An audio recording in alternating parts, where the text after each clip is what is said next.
எனது அன்பார்ந்த அனைத்து கிரிக்கெட் நெஞ்சங்களையும் மீண்டும் ஒரு வித்தியாசமான காணொலியில் சந்திப்பதை மிக்க மகிழ்ச்சி.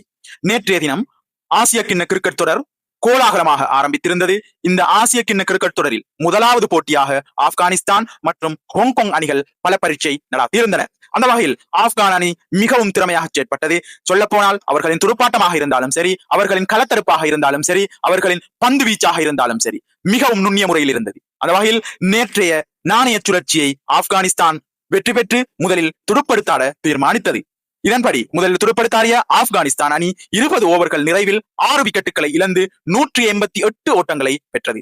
துடுப்பாட்டத்தில் அந்த அணி சார்பில் சதிகுல்லா அத்தால் ஆட்டமிழக்காமல் 73 ஓட்டங்களை அதிகபட்சமாக பெற்றதுடன் அஸ்மதுல்லா ஒமர்சாய் 53 ஓட்டங்களை அபாரமாக அதிரடியாக பெற்றுக் கொடுத்தார்.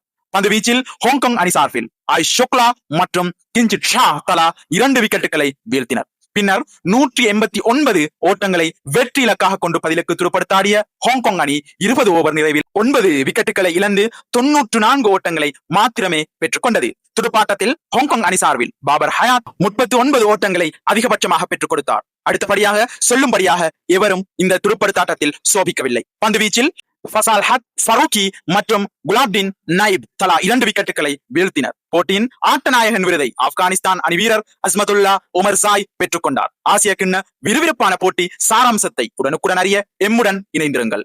எந்த அணி வெற்றி பெறும் என கமெண்ட் பண்ணிவிட்டு வீடியோவுக்கு ஒரு லைக்கையும் தட்டிவிட்டு இந்த வீடியோவை நண்பர்களுக்கும் ஷேர் செய்யவும். மீண்டும் ஒரு வித்தியாசமான காணொலியில் சந்திக்கும் வரை உங்களிடமிருந்து விடைபெறும் நான் JM ஹிஃப்லான்.